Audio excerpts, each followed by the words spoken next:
Falter-Podcasts werden durch Werbung unterstützt. Das hilft bei der Finanzierung unseres journalistischen Angebots. Falter Radio, der Podcast mit Raimund Löw. Sehr herzlich willkommen im Falter Radio. Der Holocaust, Genozid und der 7. Oktober, Teil 2, das ist der Titel dieser Sendung. Der Israeli Omer Bartov ist einer der international führenden Historiker zum Holocaust und seinen Folgen. In Wien sprach er über die zweischneidigen Auswirkungen der Parole des Nie wieder, die helfen sollte, Völkermord nach der Shoah nie mehr möglich zu machen. Den Vortrag Bartovs über die wechselvolle Rolle des Massenmords der Nazis an den Juden in der internationalen Politik nach 1945 und generell über den Begriff des Genozids im Völkerrecht können Sie als Episode im Falterradio in seiner Gesamtheit hören. In dieser Folge Teil 2 geht es um Bartovs Einschätzung zum Massaker des 7. Oktober samt Repliken der israelischen Historikerin Fania Oz-Salzberger und dem Schriftsteller Doron Rabinovici. Die Diskussionsleitung bei der Veranstaltung des Sir Peter Ustinov Instituts gemeinsam mit dem International Institute for Peace hatte Tessa Szyszkowitz. Zuerst Bartov mit seiner These zum 7. Oktober. The tension between the proliferation of Holocaust remembrance throughout the West on the one side and the proliferation of images of Israeli oppression of Palestinians on the other has been most palpable and has reached the moment of crisis since the Hamas massacre of October 7th and the subsequent destructive Israeli assault on Gaza. So can the mass murder of the Jews serve as a guide in this instance? The answer to this depends on the beholder. Most Israelis perceive the war in Gaza as a just response to and an attempt to prevent another instance of a massacre of 1,000 Israeli civilians. Not all of them Jewish, by the way. Since the Hamas massacre is constantly portrayed as genocidal and Hamas described in the Israeli media as a Nazi organization, the obvious conclusion is that the war in Gaza must be guided by the lessons learned from the Holocaust and thus must be implemented as a robust but unavoidable measure to prevent the repetition of another Jewish genocide. And that's very much the language that is used. Conversely, most supporters of the Palestinians and other critics of Israeli policies see what they describe as a brutal and indiscriminate destruction of lives and property in Gaza as genocidal. They thus turn to the core lesson of the Holocaust, the 1945 Genocide Convention, to argue for an immediate halt to the Israeli assault as an obligation of the international community pledged to prevent, stop, and punish the crime of genocide. To say that one lesson of the Holocaust is to bring Israel before the ICJ on charges of genocide appears to many as appalling and is generally portrayed in Israel as a cynical action motivated by anti-Semitism.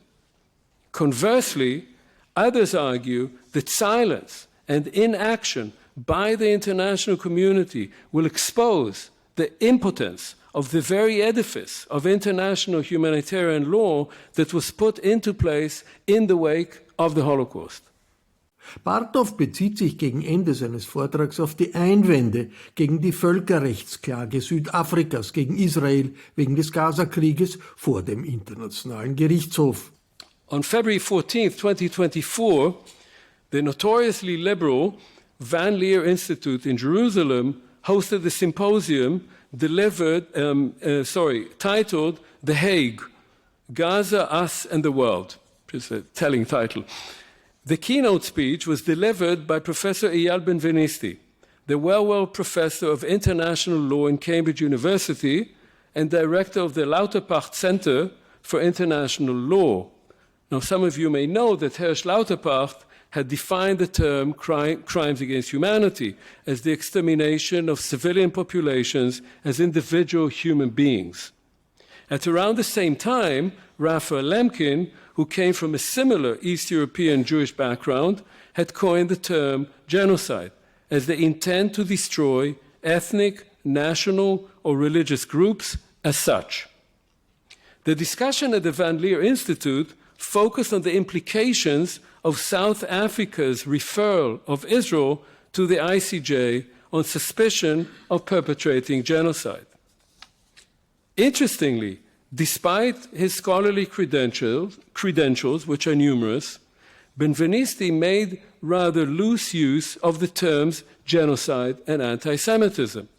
As he put it, South Africa's action was not motivated by a desire to stop the war in Gaza, but rather intended, quote, to exploit the international stage in order to deny the legitimacy of the Jewish state and to undermine the deep connection between the existence of the state as national resurrection following the attempt to exterminate its people, end of quote.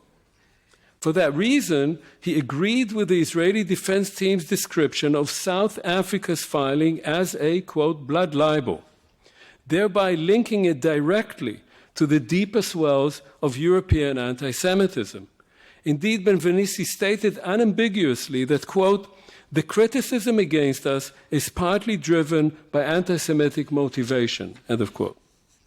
Conversely, in Benveniste's view, the, quote, terrible massacre, the genocide carried out by Hamas on the Black Sabbath, which is the name used in Israel for October 7th, and the crimes it committed, indeed fit the definition of genocide.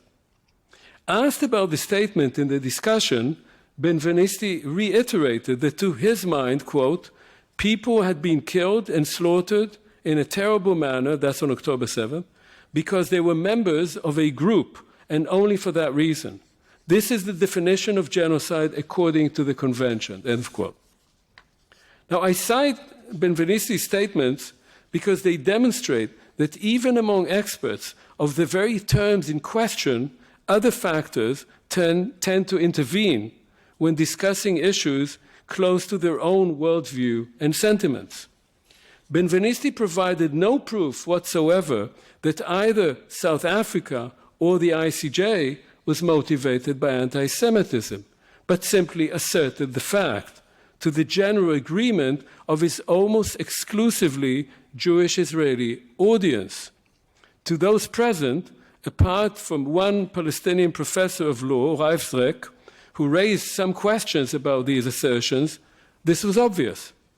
Similarly, Benveniste's assertion that the Hamas attack was genocidal was stated without any perceived need for proof. The fact, for instance, that Hamas militants also massacred Bedouin and Filipino and Thai workers who clearly pointed out to them that they were not Jews was not considered, nor did Benveniste entertain the possibility of categorizing the Hamas attack as a war crime or a crime against humanity, which it obviously was. Simultaneously, he insisted that even the suspicion that Israel's actions in Gaza, costing the lives by now of over 37,000 people, including over 15,000 children, even asserting that those might be criminal, was clearly anti-Semitic. I could similarly cite endless statements around the world accusing Israel of genocide even before the IDF operation in Gaza began, indicating both an expectation of mass violence, which was not unwarranted, and in some cases, an understanding of Israeli policies against Palestinians as a priori genocidal. There's also no need here to retrace the multiple groundless allegations of anti-Semitism against university presidents and professors, especially in the United States, the vicious attacks against both Muslims and Jews on campuses and elsewhere, and the deafening silence by so many mainstream and knowledgeable experts and public figures who, for fear of being labeled one way or another, are leaving the field open to the extremists and thereby contributing to the polarization they oppose. As I see it, and I conclude here, what we need now is clarity and purpose. Terminology should be applied precisely as a tool to understanding and defining events rather than as an instrument of politics. The purpose of such clarity must be finding a way out of the chaos. Now, this is not the place to outline in detail what I have in mind, but several issues must be stated outright. First, that violence cannot resolve the conflict. And there's been a lot of it, and it has always failed. Second, the notion that Israel can manage the Palestinian issue by shoving it under the rug can no longer be entertained. The 14 million people living between the river and the sea must be offered a way to coexist in peace, justice, and dignity. Third, the political leaders of both sides and their policies have been deeply discredited and must be replaced. Fourth, only massive international intervention and commitment, especially but not exclusively by the United States, can begin pushing the sides toward changing the political paradigm of the last few decades and seeking reconciliation. Providing a political horizon of sharing the land will change the current reality as well. And finally, if we are to take seriously that post-war slogan of never again, this is the moment to do so. It is already too late for tens of thousands of innocents. It is time to pull back from the abyss and do all in our powers as scholars, as students, as citizens, to convince our governments to compel the warring sides to stop the killing and bring peace to their peoples. In der Diskussion bringt zuerst die Historikerin Fania Oz-Salzberger ihre Einwände vor. Omer, we've known each other for many years, and I have deep respect for your scholarship and for significant parts of your argument, but I would like to take several issues, which I think would be important for our second round discussion about the future and the day after.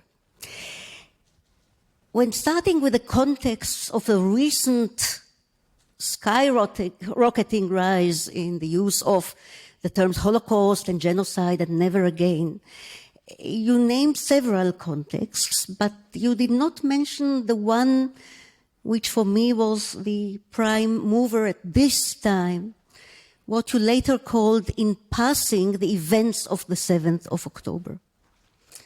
And there is no question in my mind about the fact that for most Israelis of very different political, religious, even national backgrounds, the association of a Holocaust having taken place, or something very much reminiscent of the Holocaust, on the 7th of October is genuine, not propaganda.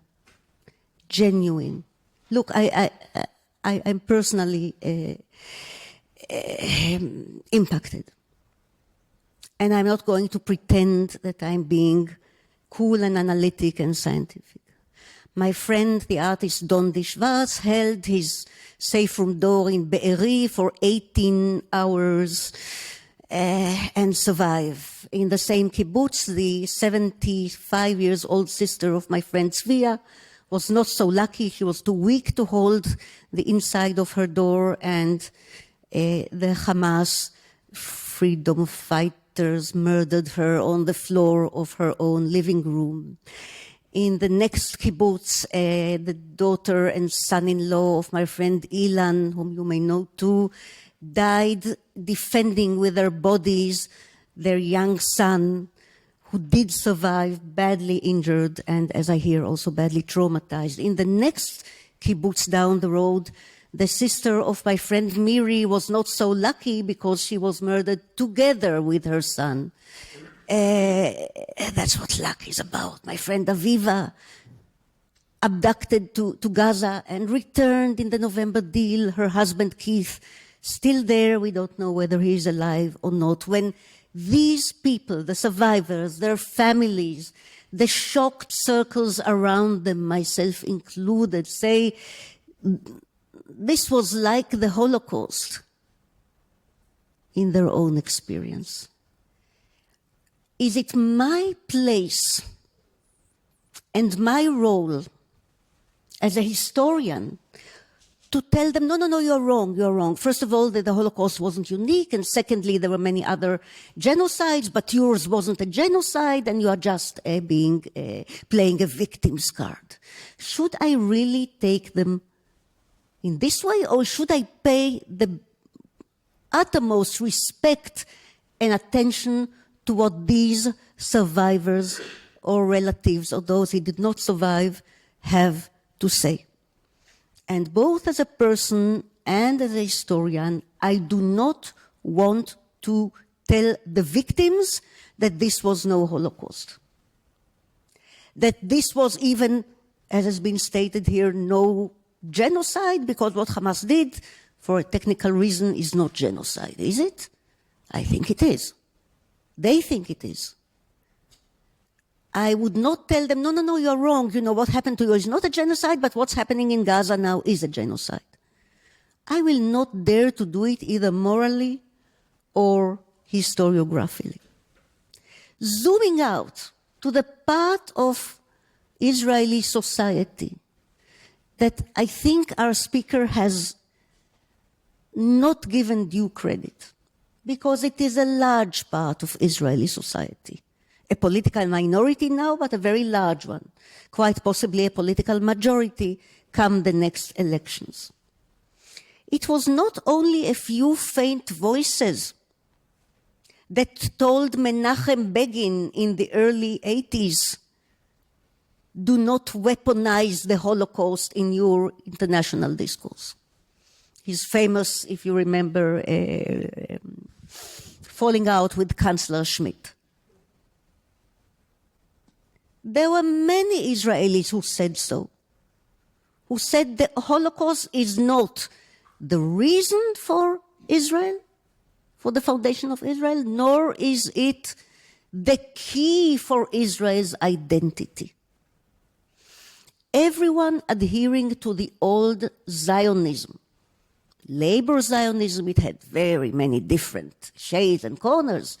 It was basically not only predated the Holocaust, it was basically about the Jews moving from the victim's position into building, reinventing themselves, creating in peace in their land, the land of the Jews, not the Jewish land, but the land of the Jews, as Herzl put it, and you mentioned it the other day.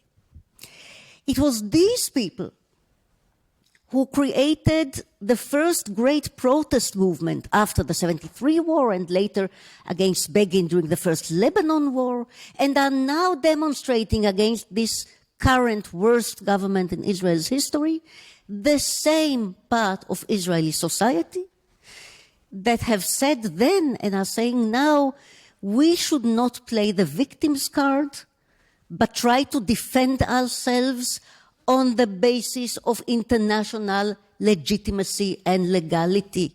Because for us, and I'm part of that crowd, and it is a crowd, for us, Israel's membership in the family of nations was one of Zionism's key elements, foundationally. Our belonging to the family of nations, our normalization, living in peace with our neighbors and in total equality with the Arab citizens of Israel, as the Declaration of Independence of 1948 proves letter to letter. It does mention the Holocaust, but not first and foremost, and not as a central element in the justification of Israel's foundation. Peace Now was founded in the late 1970s, demonstrated in huge numbers, getting close to 500,000 the way we did last winter, against the occupation of the territories, West Bank and then Gaza, against the abuse of the Holocaust and the hysterical discourse that Menachem Begin and his ilk was spreading around. And my own father wrote one of his most resounding articles in the wake of the Lebanon War, Hitler is dead, Mr. Prime Minister, addressing Menachem Begin. All this part of Israeli society, until this very day, is not using Holocaust or genocide as a fig leaf. We want to step back from that kind of discourse. To end, because I have to be very brief, I also, as a footnote, would like to take issue with the suggestion that Germany, in order to be more friendly to its newer citizens, ought to give up the part of its identity that is connected to the remembrance of the Holocaust, to not guilt, but, as von Weizsäcker said, responsibility for that memory. I think it will bode very badly for Germany, including its newest citizens and certainly some of its old citizens and its Jewish community, if Germany had left off on that duty, intergenerational duty of remembrance. Thank you. Thank you, Fania.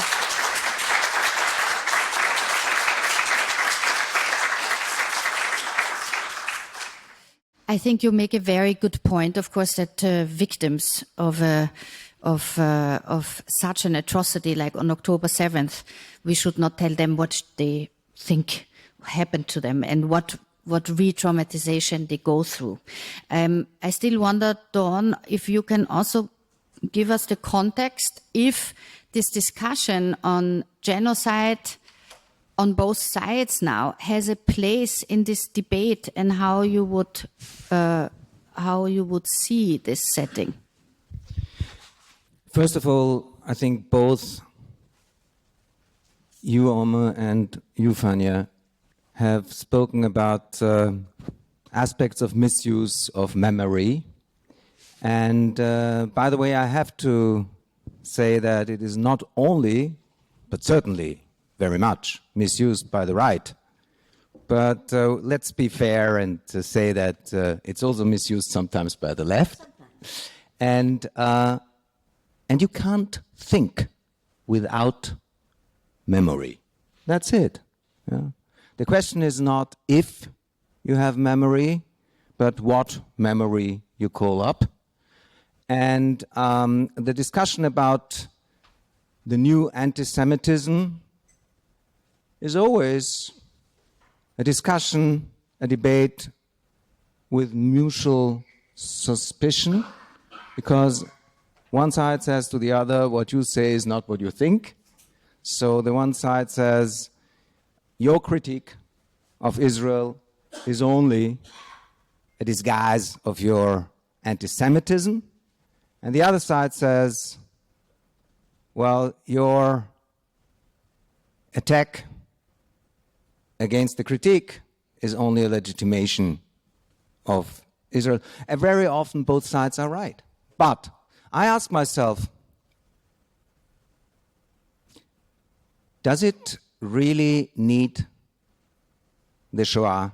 Does it need the memory to see that the 7th of October was a genocidal crime?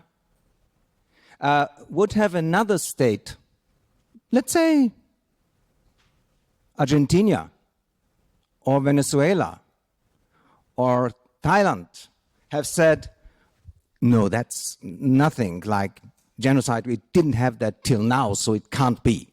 We wouldn't come up with this idea. If the Shoah wouldn't have happened, would Israel not come up with this idea? I doubt it very much. I also think that the examples you brought up with Germany, that in Germany and in Israel, there's something seen as unique with the Holocaust, and therefore the policies like this. I have some questions. I mean, for instance, there are some countries in the world who gave less ammunition and arms to Ukraine than Germany, who don't speak about the Holocaust. And Germany is the country who gave one of most in Europe. And Fischer, Joschka Fischer, in the war in ex-Yugoslavia, was in favor of the intervention because of the Shoah. And to compare Putin with Hitler, well, as you know, you don't have to be German or Israeli to do that. I mean, this is... So, yes, there is a discussion about particularism and universality, and it's very important, and it's going on in Israel, as you mentioned. I mean, the huge demonstration that I remember with Peace Now is about Sabra and Shatila. And one of the reasons was their memory in Israel because of the Shoah, the never again. But the most important thing about, I think, the uniqueness of the Shoah, and that is something that was not given up, but with all modern discussions, which was brought up by Hannah Arendt and Adorno and Judah Bauer, and you can name it, is that in the core of the Shoah is a resentment that is fundamental for a civilization. You cannot think Christian Occident without anti-Semitism. You cannot think that. And anti-Semitism, and that makes the Shoah in a way special. The Shoah is not about a certain region. And it's not about a certain Jewish community somewhere. You can find it all over the world. And it means all the Jews on the world. So there is something special because it has something to do with our civilization. Believe me, I live in Vienna. I know what I'm speaking about. And if you say, Omer, that the Eyal Benvenisti, in spite of his scholarship, and although not only Jews were murdered, spoke about anti-Semitism and genocide. I mean, in 2019, in the synagogue of Halle, a terrorist tried to attack. He didn't succeed. And so he shot a woman outside. Her name was Lange. And then he went on and went to a doner kebab stand, and he shot Kevin Schwarze. Both non-migrants, non-Jews. I tend to believe this man was, in spite of his victims, a racist and an anti-Semite. That's just my suspicion. And in Norwegia, a terrorist attacked a youth camp and killed blue-eyed, blonde Scandinavians. But he did it because he is against a liberal, multicultural Europe and world and Norway. Not Norwegia, sorry, Norway. So when Hamas is committing this genocide, they have a genocidal intent and they have a genocidal message. And when they do it, they say it. And there are two groups who understand it right away. On the 7th of October, when on the Mayer-Hilfer-Straße people start to dance, a small group, and when in the next days in the 2nd district, where once Jews in big numbers lived, some strangers go around in the houses where Jews live and make photos of the doors where you have mezuzot. And when in Lyon a woman is knifed down, and in Zurich too, and when in Dagestan a plane is attacked because it comes from, and I could go on without end, but we don't have so much time. But let me just say that this is one thing that I cannot deny. This is with genocidal intent. Whereas the attack, the accusation that Israel is committing a genocide, I don't know that, and you mentioned it, since the 7th of October, you can hear it all over Europe since 2 decades, again and again. It has a totally different background. It doesn't have the background that I saw in Nir Oz or in Cholit. This has a totally different background. Now, I don't say that always it has an anti-Semitic background, but it has a totally different background. And when I hear really famous scholars who deny what happened, Judith Butler smiling and saying, we've heard about sexual crimes. Well, if they'll show us proofs, then we will find it deplorable, yeah. And she says it with a smile. And when we read in the paper of Masha Gessen that this is like the fight of Warsaw Ghetto, which means more or less that with Hamas is the resistance fight, which Judith Butler also said, because she said it's part of the global left. But if we see what I saw, what I can see when I speak with people who are not so far away from me because they see themselves as leftists. So I have discussions in my life. Outside of Israel, Omer, I have to tell you, I see the denial of this mass murder. And when I see the denial of a mass murders against Jews, believe me, even me, knowing that what we saw on the 7th of October was not a pogrom. Because in a pogrom, you don't take hostages, you don't have borders that are from another territory, a military action and rockets. It's a mob. And it was not a Shoah, you're right. But we don't have a term, we don't have a name for it, and we don't have a sense of it. It's something completely new. But when I see that this is denied, then I cannot but think of the Auschwitz-Lüge. Because behind this denial is the idea the Jews have invented something, and in their hands they have the media and the power and the White House, but it's not true. It's only a story that they made up. And I think this is then, in part, anti-Semitism, and I think we have to fight anti-Semitism.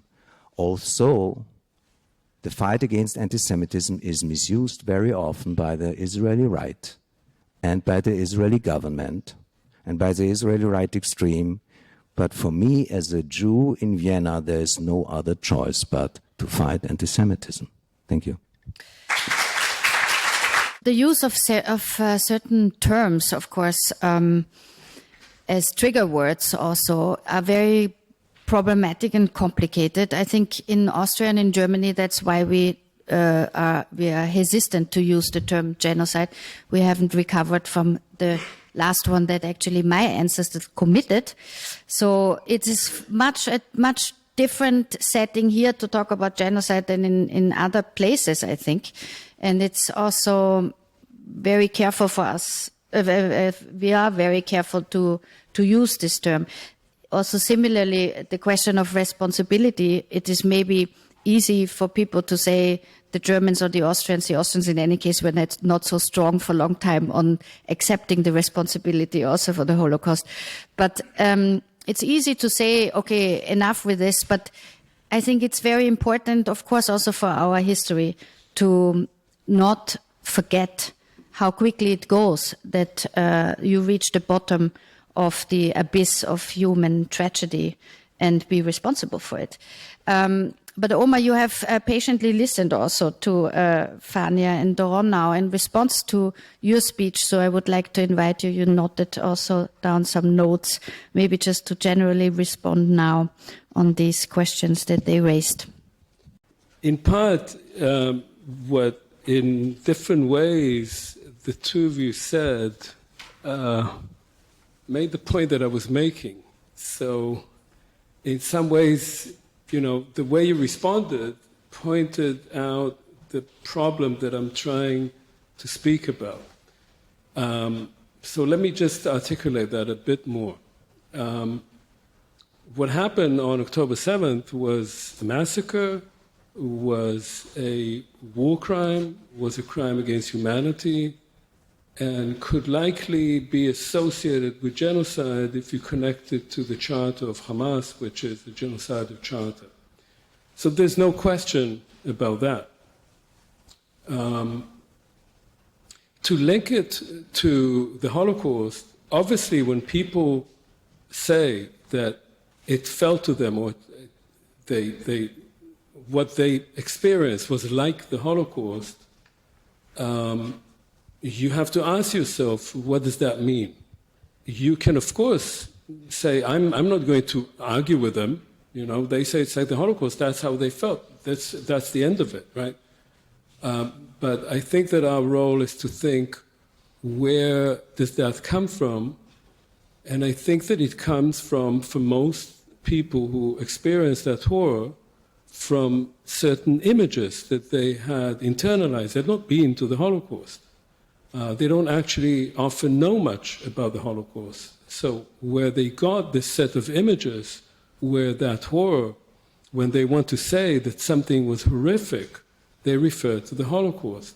And so in that sense, what they're saying is a reflection of what they'd internalized, imagery that they had internalized. But if you think about it objectively, you have to say the Holocaust was a crime committed against a minority in many countries, in Germany, in Austria, in Poland, and so forth. The response to that was the creation of the State of Israel. The idea of the State of Israel was that Israel would have its own government, its own police, its own army. And the main goal of those state institutions would be to protect Israelis, Jews living in Israel, from another Holocaust. And what happened on October 7th was that the state didn't do what it had to do.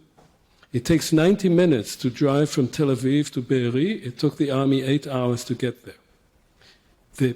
The state did not protect its citizens. That's not the Holocaust.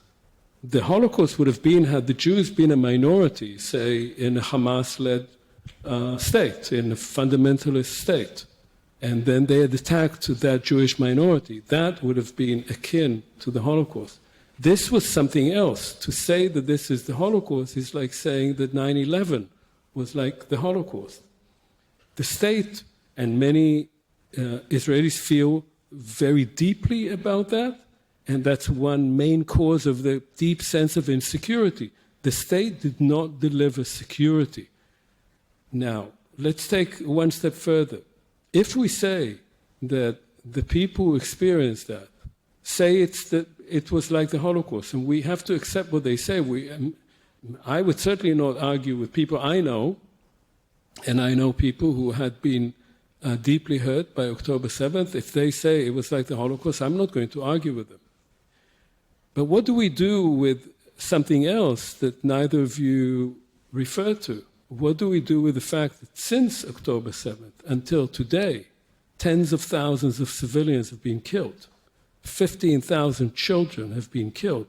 When the people there say, this is a genocide, do we also say, well, they say it's a genocide. We can't argue with them. They have gone through hell. Their lives have been destroyed. Their whole cities have been destroyed. They will never have that life. You have tens of thousands of children, not those who died, but those who lost limbs, those who will never have a normal life again.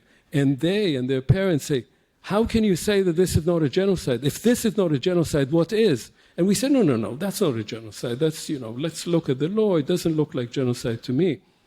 So in that sense, if we do make these subjective assertions, they say it's a Holocaust, it's a Holocaust. Then the people who are subjected to this endless carnage going on daily in Gaza, do we just dismiss that because we want to stay on safer ground? I think that, to me, that's a difficult assertion to make. Now, on just one thing on anti-Semitism, because I sort of referred to it, but there's a lot more to say about it. And there has been a rise in anti-Semitism. It's quantifiable. There have been attacks on Jews in America, in Russia, in many other places, and of course in Israel too. So there's no doubt about that. But I would just make 2 points. One is that many incidents that are described as motivated by anti-Semitism described that way because the categorization of what is anti-Semitism has changed. That is that in the United States, and that's common knowledge, the ADL, the Anti-Defamation League, has changed the way it quantifies anti-Semitism. So if you see a bunch of students marching with a Palestinian flag and calling for liberation, that is now, by the ADL, defined as anti-Semitism, which is now on the ranking by the ADL. Harvard is one of the most anti-Semitic institutions in America of higher learning, which, if you know Harvard, and my wife teaches there and I go there all the time, that's not exactly the case. Princeton is in a very high place for anti-Semitism because students demonstrated there with Palestinian flags. So you have to understand that the changing in categorization of what constitutes anti-Semitism plays a role in that, while there is also actual identifiable, true anti-Semitic acts, including killings. The second thing I would say is that we can think, of course, of cases such as you described in Germany. But of course we know of several major cases of killings of Palestinians in Israel, in the West Bank, by murderers, by Jewish murderers, by Jewish supremacists. In the grave of the patriarchs, a Jewish Kach member walked into that place and shot 29 people. In 94. Yeah. 1994, just for the context. And he shot them as Arabs. That's why he shot them, right? And there is now a monument for him right there in Hebron that the state allows to exist. So what we are seeing here... The monument was created by the settlers, the extremists, not by the government, just to clarify. But it was never removed. It was never removed. It's there. You can go visit it. And it's a monument to a killer, right? So when we try to understand why there is such outrage against Israeli policies in occupied territories that have lasted for most of the existence of the state, for most of my lifetime, growing violence hardly ever reined in by the Israeli authorities, if we look at that and we understand that much of this is not only part of a structure of occupation, but also part of a structure of growing license to violence, growing license to Jewish supremacy, where the police and the army are all complicit in facilitating this kind of violence, then we have to say is this a problem, or do we just say, well, let us now focus on what happened on October 7th, take it out of its context, connect it directly to the Holocaust, and say this was like the Holocaust, and it's got nothing to do with 57 years of occupying people, brutalizing people for decades on end, and just directly link it to an event that has literally nothing to do with it historically. This to me, is precisely what I was trying to say, that this does not explain events. It tries to put them in a context that helps you obfuscate the stark reality of what is actually happening on the ground. And as long as you do that, you become yourself entangled in the kind of politics of the state that does that. Not because you want to, but because you accept this terminology. And to me, this is the wrong way to understand the reality that we're actually facing right now. Die Veranstaltung unter dem Titel The Day After mit Omer Bartov, Fania Oz-Salzberger, Doron Rabinovici und Tessa Szyszkowitz fand am 24. Juni 2024 statt. Sie trug den Titel The Day After. Wir haben etwas gekürzt. Ich bedanke mich bei den Veranstaltern, dem Sir Peter Ustinov Institut in Kooperation mit dem International Institute for Peace. Unterstützung kam von der Stadt Wien, der Österreichischen Nationalbank und dem Zukunftsfonds der Republik Österreich. Ich verabschiede mich von allen, die uns auf UKW zuhören. Über Zeit, Geschichte und internationale Politik lesen Sie regelmäßig im Falter. Ich empfehle ein Abonnement des Falter. Probeabos sind gratis. Alle Informationen gibt es im Internet unter der Adresse abo.falter.at. Ursula Winterauer hat die Signation gestaltet, Miriam Hübel und Clara Gottsauner-Wolf betreuen die Audiotechnik im Falter. Ich verabschiede mich bis zur nächsten Sendung. Sie hörten das Falterradio, den Podcast mit Raimund Löw.